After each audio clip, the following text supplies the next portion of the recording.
Welcome to this special edition of the Half Price Concessions podcast as we take an in-depth look at the 1949 NASCAR Strictly Stock season. Before we get too into the story to stop, be sure to hit the subscribe button if you're listening to this podcast on Apple Podcast, Spotify, TuneIn, or Stitcher apps so you can always be up to date when we post new episodes. If there's a section to leave us a rating and review, please do so. If you're listening to this podcast on YouTube, be sure to hit the like button and subscribe so you'll always see when we post new episodes. The 1949 NASCAR Strictly Stock season was groundbreaking. While racing had been around plenty long before this season would take place, the world of racing was in need of some organization.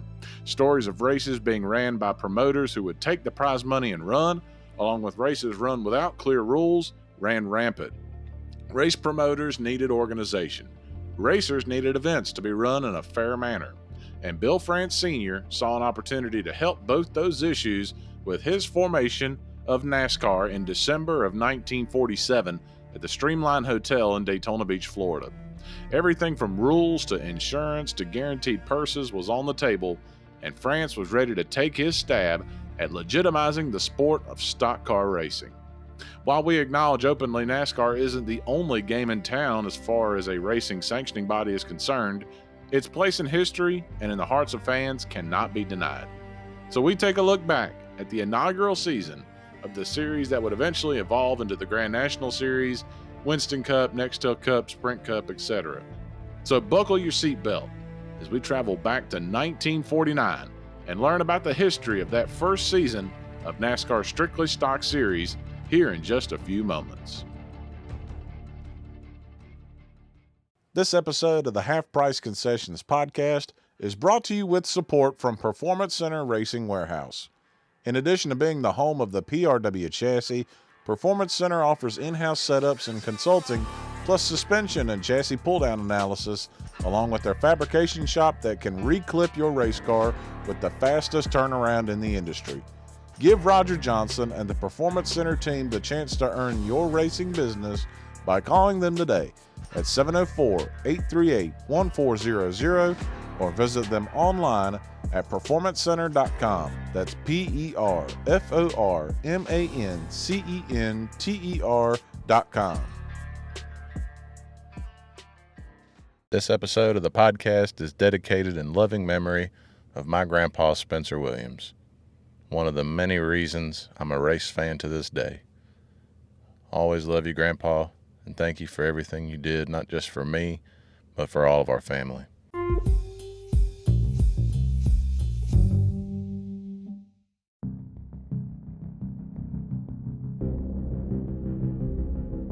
Before we get to that first race in Charlotte in 1949, we have to acknowledge two other very important dates.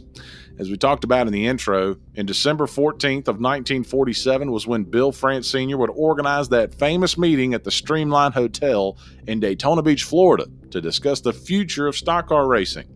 Out of that meeting, the National Association for Stock Car Auto Racing was conceived. February 15th, 1948, just a few months after that meeting, NASCAR would run its first race in Daytona Beach at the Beach Road Course. That race was won by Red Byron. We get to June 19th of 1949 and that first race of the 49 Strictly Stock Series season. It was held at the Charlotte Speedway in Charlotte, North Carolina, a 3/4 mile dirt track where the distance would be 200 laps or 150 miles in distance. Ironically, the race was not the only of its kind in the area. This race was held on the same day that the NSCRA was hosting a race for stock cars in Atlanta. That's the National Stock Car Racing Association. It was an organization that was founded in 1946 by Sam Nunes and Wayman Millen and was run by Bruton Smith beginning in 1948. So there was competition right off the bat. To help bolster the NASCAR field of drivers, Bill France Sr. offered a $5,000 total purse, with $2,000 going to the winner. A reported 13,000 fans would show up for that very first race.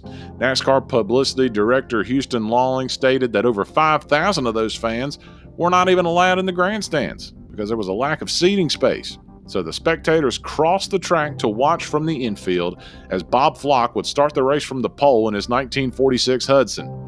His pole average speed of 67.958 miles per hour was good enough to nab the number one starting position. Flock would even lead the first 5 laps of this race before having engine trouble. Glenn Dunaway would actually cross the finish line first and cross the finish line first by 3 laps. That's how big a lead Dunaway had. But upon post-race technical inspection, his car was disqualified. His car owner, Hubert Westmoreland, would end up filing a lawsuit because of this. According to NASCAR rules, the car driven by Dunaway had its rear springs spread out to help with handling. That was a no-no. The car was supposed to be strictly stock. Dunaway was disqualified, and Jim Roper was handed the win. Westmoreland's lawsuit for $10,000 was taken to court, but tossed out.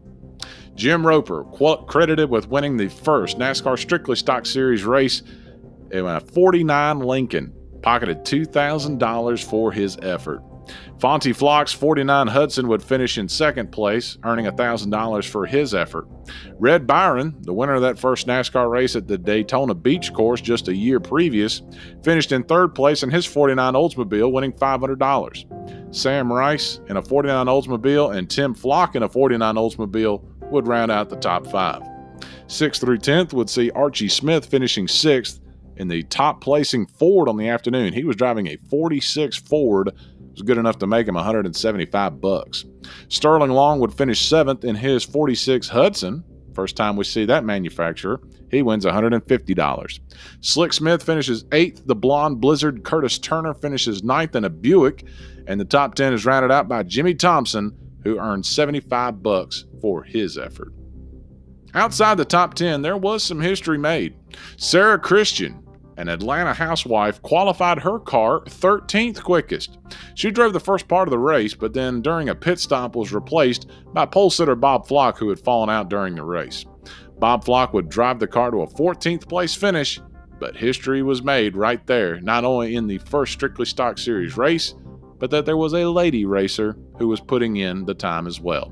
The first NASCAR Strictly Stock Series race was off and running, not without controversy, as we said, because Glenn Dunaway and his car owner Hubert Westmoreland were busy suing NASCAR right off the bat. But Jim Roper was the winner, and we were off and going.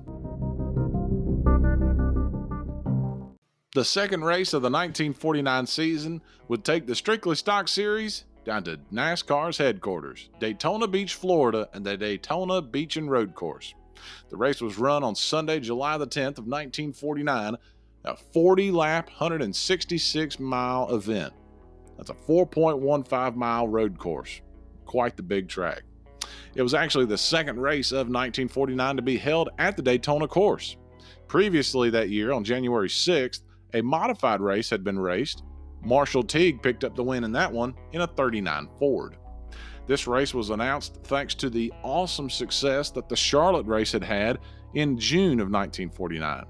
The turnout for this one, though, wasn't quite what Bill France Sr. had in mind. Only 5,000 fans would come out to watch the race. Gober Sosabe qualified on the pole. His average speed of 80.883 miles per hour was the number one qualifying effort in a 49 Oldsmobile. Red Byron would pass Gober Sosabe for the lead with just 6 laps to go in the race to pick up the checkered flag.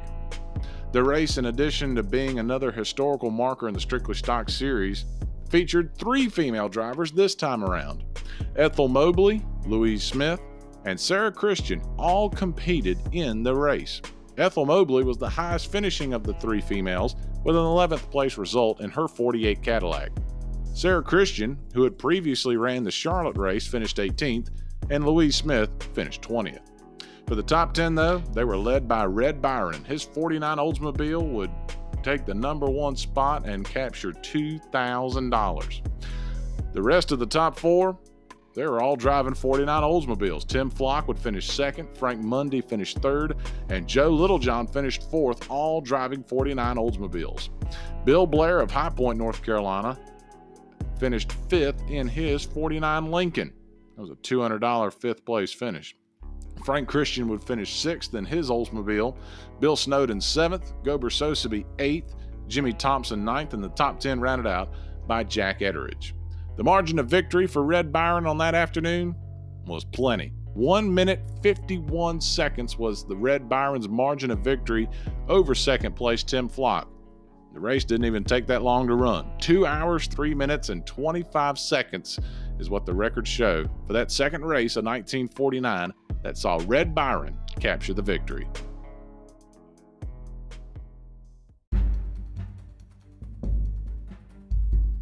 The third race of the 1949 NASCAR Strictly Stock Series season would bring the series back to North Carolina. On Sunday, August the 7th of 1949, the NASCAR Strictly Stock Series would come to Occoneechee Speedway in Hillsborough, North Carolina. The race was scheduled for a 200-lap distance on the 1-mile dirt track, touting 200 miles in distance. 18,000 fans would flock to the nearly flat 1-mile dirt track to watch as 28 drivers would enter the third race of the season. Originally, this race was supposed to be a modified race. It wasn't even supposed to be a strictly stock race, but it was changed into one. Bob Flock of the famous Flock brothers qualified on the pole at an average speed of 76.8 miles per hour at Occoneechee. The race would have some trouble, though. A 5-car crash would take out heavy hitter Red Byron as well as Sarah Christian. According to reports, Christian's Ford spun out after she lost the right front wheel on lap 38. She tried to steer the hobbled car back to the pit lane, but was collided into by Felix Wilkes. Red Byron would get collected in the incident. Thankfully, no drivers were injured, at least according to our research. Leading all 200 laps, Bob Flock would dominate the afternoon and grab the win and a $2,000 payday.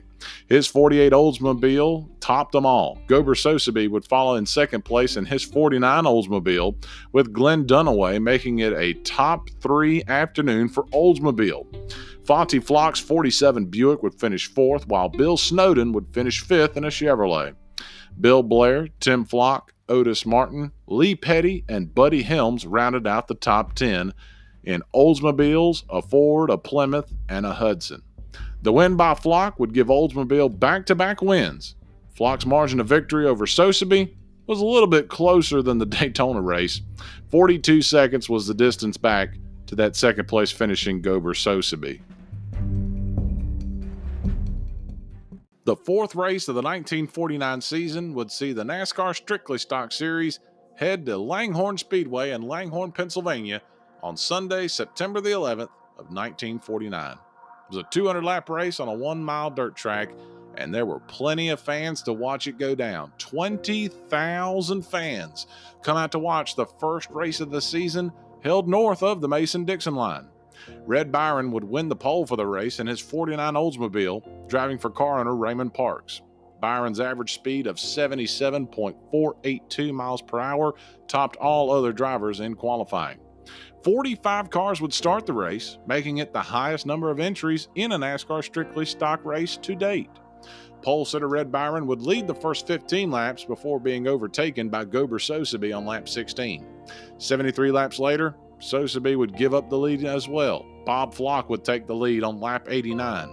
Then, on lap 141, it was time for the blonde blizzard Curtis Turner to take the lead, as Turner would take the lead and lead the final 60 laps to earn his first win of the season in his 49 Oldsmobile, driving for car owner Hubert Westmoreland. Remember Hubert? He's the guy that sued NASCAR because his car got disqualified at Charlotte. It was the third win in a row for Oldsmobile, and the $2,250 winner's payday for Turner was the largest to date for a NASCAR Strictly Stock Series winner. The top 10 on the afternoon looked like this. A familiar sight in the top 3, the top 3 drivers all driving Oldsmobiles, led by Curtis Turner's 49 Oldsmobile, pocketing that $2,250 winner's pay. Bob Flock would finish second, grabbing $1,000 for his efforts. Red Byron would finish third. Fourth place finisher Frank Mundy was the first guy not driving an Oldsmobile. He was driving a 49 Cadillac. Bill Blair finished 5th in his Cadillac. Sarah Christian would finish 6th in her 49 Oldsmobile. Lee Petty in a Plymouth finished 7th. Al Keller finished 8th in a Ford. 9th would be Al Bunnell in an Oldsmobile. And the top 10 was rounded out by Lou Volk in a 47 Buick. Sarah Christian's 6th place effort on the afternoon was a first in NASCAR history. It was the first top 10 finish for a female racer. And because of her efforts, she was invited to join race winner Curtis Turner in victory lane that afternoon. Turner's margin of victory over Bob Flock, 20 seconds. Turner could have let out of the gas and coasted that baby back home. Also, historical note from this race, Lev Brown drove a 47 Ford convertible in the race and was the first person to drive an open-top vehicle in the NASCAR Strictly Stock Series. Brown finished the race in 28th place and earned a whole $25 for making history. But the blonde blizzard from Virginia, Curtis Turner, would grab his first career NASCAR Strictly Stock Series win on this afternoon.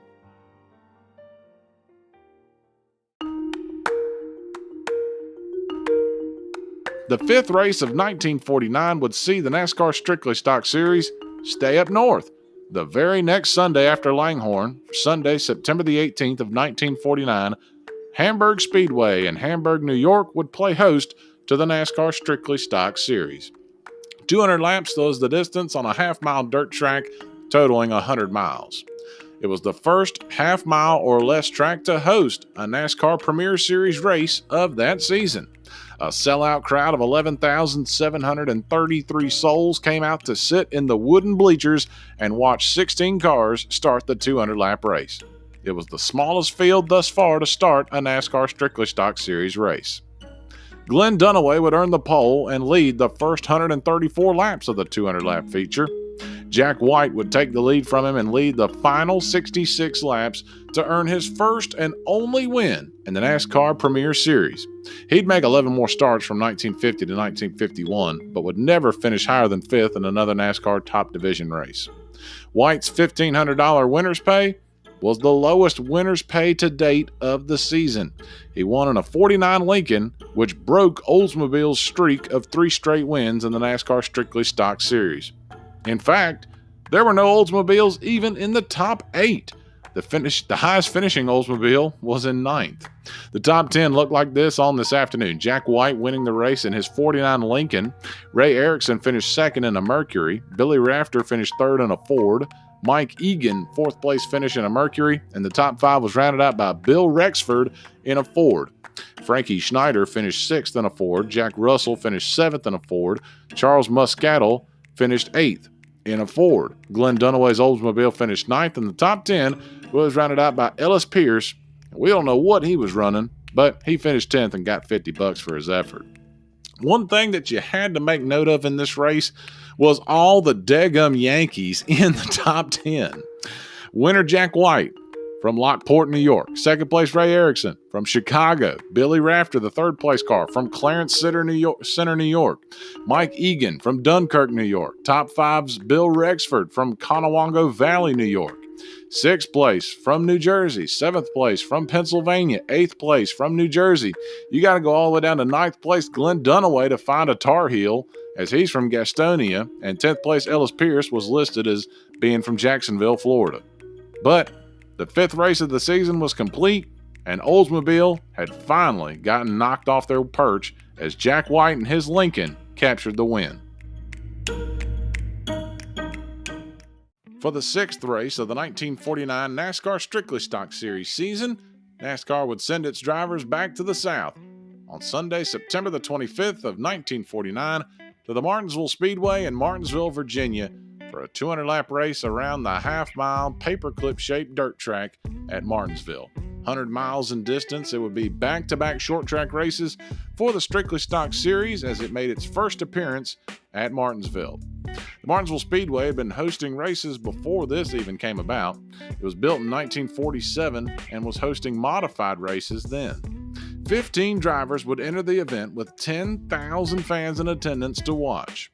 Previous winner Curtis Turner earned the pole position and would lead the first 16 laps in his 49 Oldsmobile. Fonty Flock would take the lead from him and hold on to the front for 85 laps before trouble would strike. His Buick lost a right front wheel and would crash into Slick Smith.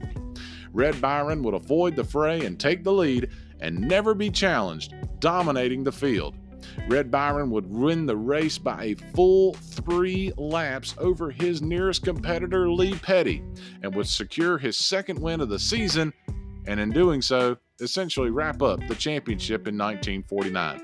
The top 10 that afternoon looked like this: Red Byron winning in a 49 Oldsmobile, winning $1,500. Lee Petty finishing in second in his 49 Plymouth. Ray Erickson was third in a Mercury, Clyde Minter fourth in a Ford, and Bill Blair rounded out the top 5 in a Chevrolet. Bill Snowden would finish 6th in a Ford, Glenn Dunaway 7th in an Oldsmobile, 8th was Al Wagner in a Chevrolet, Curtis Turner would run 9th in an Oldsmobile, and the top 10 rounded out by Archie Smith in his Chrysler. This race itself remains on the NASCAR calendar, though in 1956 it would be turned from a 200-lap race into a 500-lap race after the track was paved. The win by Byron also signaled the continued dominance of Oldsmobile in NASCAR Strictly Stock Series, as 4 of the first 6 races had been won by the same manufacturer. Those daggum Oldsmobiles were piling up the wins. The 7th race of 1949 would take the NASCAR Strictly Stock Series back up into Pennsylvania to Heidelberg Raceway just outside of Pittsburgh. It was a 200-lap race on a half-mile dirt track surface, so 100 miles in distance for the drivers. It was the 3rd straight race on a track a half-mile in length or less. 23 drivers would make the call for the 1,500 to win main event, and was the 2nd race of the season held in the Commonwealth of Pennsylvania. Al Bunnell qualified on the pole in a 49 Oldsmobile with an average speed of 61.475 miles per hour. The Erie, Pennsylvania native had finished 9th in the race at Langhorne less than a month before. Bunnell would lead the first 4 laps before losing the lead to Lee Petty. Bunnell's day would end quickly after completing only 28 laps due to engine trouble. Lee Petty would never look back. He led the final 194 laps of the 200 scheduled to earn his first career NASCAR Premier Series race, and Petty did it, winning by a full 5 laps over the next car. Lee Petty's 49 Plymouth earned $1,500 for the win at Heidelberg on October the 2nd. Dick Linder finished 2nd in a Kaiser, getting $750.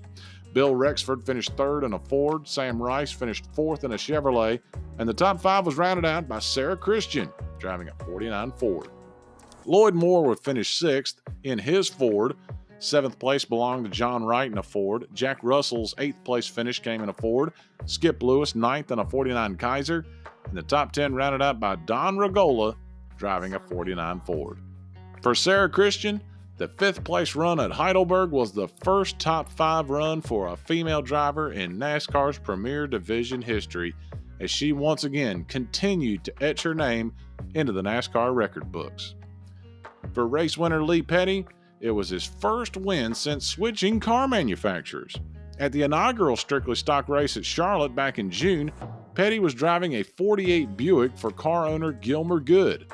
The Buick was huge and it was fast on the straightaways, but its heavy weight made it a handful in the turns. So much of a handful that Petty lost control and rolled the car several times at Charlotte.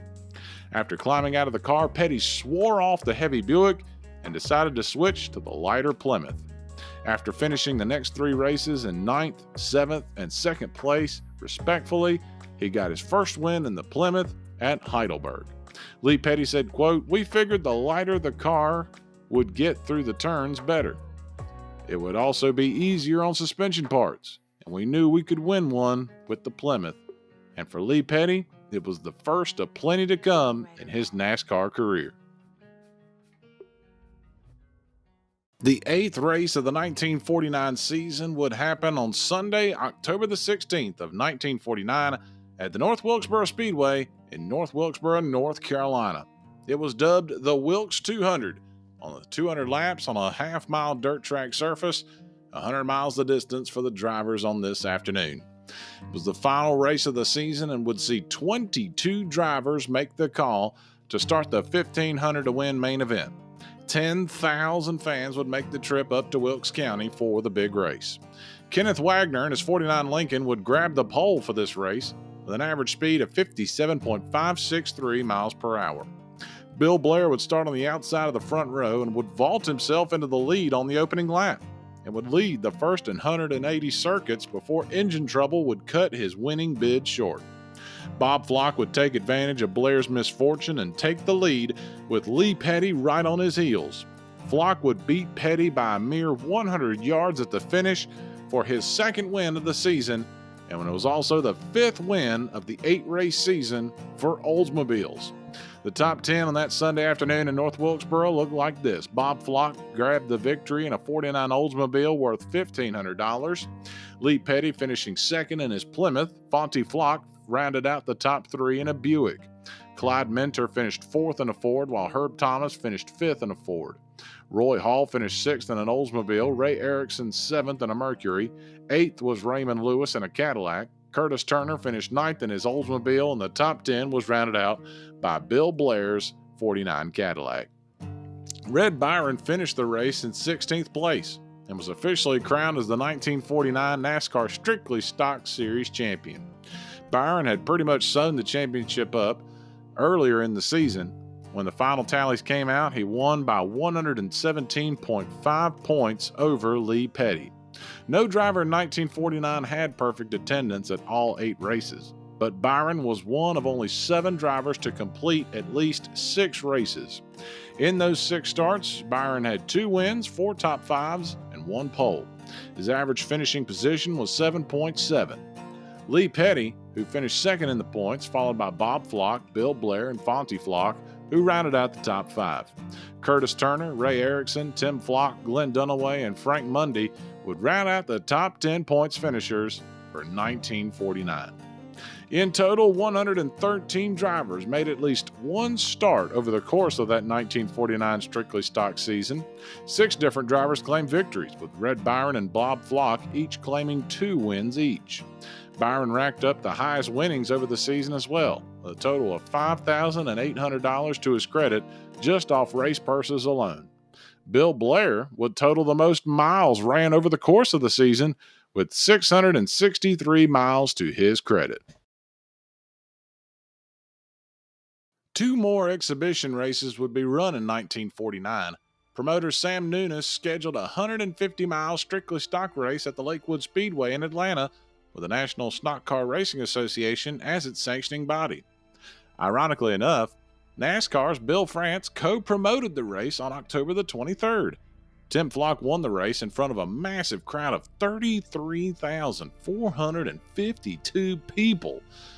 Man, it was a huge crowd. November the 13th of 1949, Sam Nunes would schedule another Strictly Stock race for the Lakewood Speedway. Unfortunately, like race promoters have to deal with today, the rain would force the race to be postponed and ran the following weekend.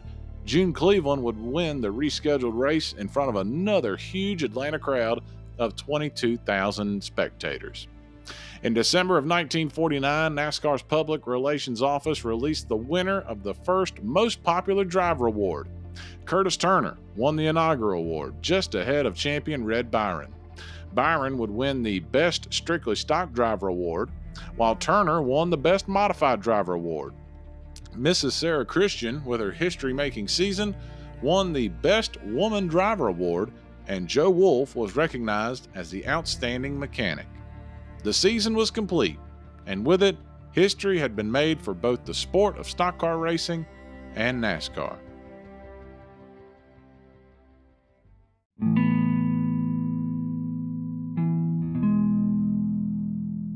Here's a postscript on what happened to some of these places, drivers, and such following the historic season. 1949 would end up being the one and only year NASCAR's premier series was called Strictly Stock. It would be renamed the Grand National Division in 1950, reflecting NASCAR's intent to make the sport more prestigious and professional. That name would remain until 1971, when the series became the NASCAR Winston Cup Series. Today, the series continues simply known as the NASCAR Cup Series. Bill France Sr. continued growing NASCAR as its founder and CEO, building Daytona International Speedway and Talladega Superspeedway along the way. He would serve in that role until 1972, when he would hand off the reins of running NASCAR to his son, Bill France Jr. He would keep an office at the NASCAR headquarters until the late 1980s. The National Stock Car Racing Association, the NSCRA, NASCAR's chief competitor at the time, would only run until 1950. Late in that year, Bill France and Bruton Smith agreed in principle to merge the two sanctioning bodies. However, when Smith was drafted to go fight in the Korean War, the management of the NSCRA floundered and closed down during the summer of 1951. Of the 8 racetracks that ran in that 1949 season, only one remains in operation and on the NASCAR schedule to this day. Charlotte Speedway, the host of that very first Strictly Stock race, would race until 1957, when it was closed down to make room for Interstate 85. The Daytona Beach Road Course would also race until 1958, at which point it was replaced by the newly built Daytona International Speedway. Hillsborough, North Carolina's Occoneechee Speedway would host 32 NASCAR Grand National races. Its last one in 1968, won by the King, Richard Petty. The remains of the track remain open today as a de facto walking track, where fans can still see the old guardrails and grandstands that hosted fans years ago. Langhorne Speedway in Pennsylvania remained active on the NASCAR circuit up until 1957 and hosted USAC races all the way up through 1970. Winners by the names of A.J. Foy, Al Unser, and Mario Andretti, just to name a few. The track would close in 1971 and be plowed over to make way for a shopping development. Nothing remains of the old track for people to visit but a historical marker in the general area that gives some basic information. Hamburg Speedway in New York would host one more NASCAR Grand National race in 1950, won by Dick Linder. The Martinsville Speedway is the only track on the original schedule to still be in use and on the NASCAR schedule, consistently hosting 2 Premier Series races per season. To date, the NASCAR Cup Series has ran 142 races at the paperclip-shaped half-mile track. In 1955, the track was paved over and has hosted 500-lap races for NASCAR since 1956. In 2004, the track was sold exclusively to the France family that controls NASCAR and ISC for over $200 million. Heidelberg Raceway in Pittsburgh would host NASCAR Grand National races in 1951, 59, and 1960, a convertible race in 1956, and a Grand National East Series race in 1973. The track was permanently closed at the end of 1973, its last race being won by Ed Howe in a 250-lap event. The track was turned into a strip mall called Raceway Plaza. The North Wilkesboro Speedway would end up hosting 93 NASCAR Premier Series races. Richard Petty would end up winning 15 of his record 200 races at the .625-mile track, which featured the unique uphill backstretch and downhill front stretch. The track would host NASCAR Cup Series racing up until 1996, when it was bought out and had its 2 race dates given to New Hampshire and Texas Motor Speedways. Several attempts were made to revive the old track. In 2010, the Speedway hosted the ASA Late Model Series, Past Super Late Models, and USAR Pro Cup Series for races, along with an exhibition modified race. In 2011, the Past Super Late Models would run a 75,000-win race at North Wilkesboro, won by Chris Eggleston. To date, this remains the last race ran at the track as it continues to wither away on the side of US 421, where it can still be seen from the road.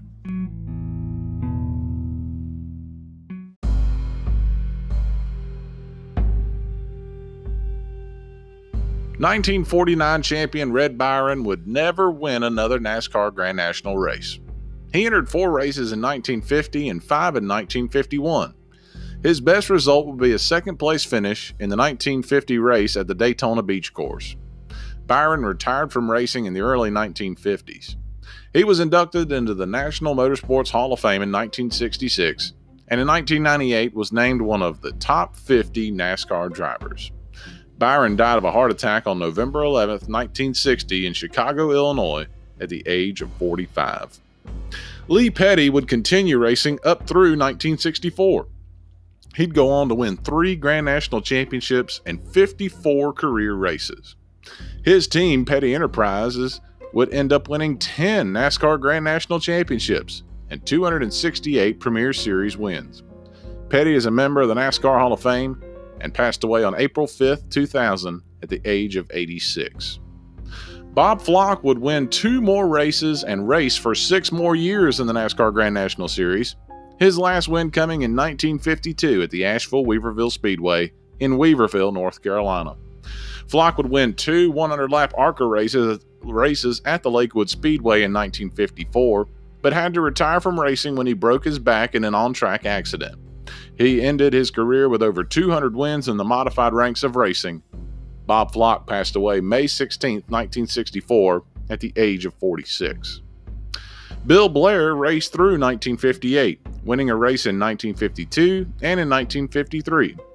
Blair, Jimmy Lou Allen, and Fred Hard were the subjects of an independent movie called Red Dirt Rising, which was released in 2011. Blair died November 2, 1995, at the age of 84. Curtis Turner continued winning races. 4 wins in 1950, 3 in 1951. In total, Turner would end up racing until 1968 and earned 17 Grand National wins and 38 Convertible Series wins. The Blonde Blizzard of Virginia, as he was known, would also race at the inaugural United States Grand Prix at Sebring, Florida, prepared in a Holman Moody prepared race car. In 1961, Curtis Turner got another honor. He was banned for life from NASCAR for trying to organize a drivers' union. His ban was lifted in 1965, and in 1968, he was the first NASCAR driver to appear on the cover of Sports Illustrated. On October 4, 1970, Turner was killed in an airplane crash in Pennsylvania at the age of 46. Jim Roper, the winner of NASCAR's inaugural Strictly Stock race at Charlotte, only ran one more NASCAR race, a 15th place finish at the Occoneechee Speedway in 1949. Roper returned to Kansas and continued racing midgets until an accident in a sprint car broke one of his vertebrae. Roper later became a flagman and even built race cars. He passed away June 23, 2000 in Newton, Kansas at the age of 83. Jack White, the winner at Hamburg, would never win another NASCAR Premier Series race. He ran 7 races in 1950 and 4 races in 1951. White passed away November 23, 1988 at the age of 68. His last NASCAR Grand National start would result in a 41st place finish at the Morristown Speedway in New Jersey. Sarah Christian, the First Lady of NASCAR, would only run one more race in her driving career. In 1950, she competed and finished 14th at Hamburg Speedway before she retired. Sarah Christian was inducted into the Georgia Automotive Racing Hall of Fame in 2004. Miss Sarah Christian passed away March 7, 1980, at the age of 61. And there you have it, ladies and gentlemen. The amazing story of that first NASCAR season in 1949 of what was then the Strictly Stock Series.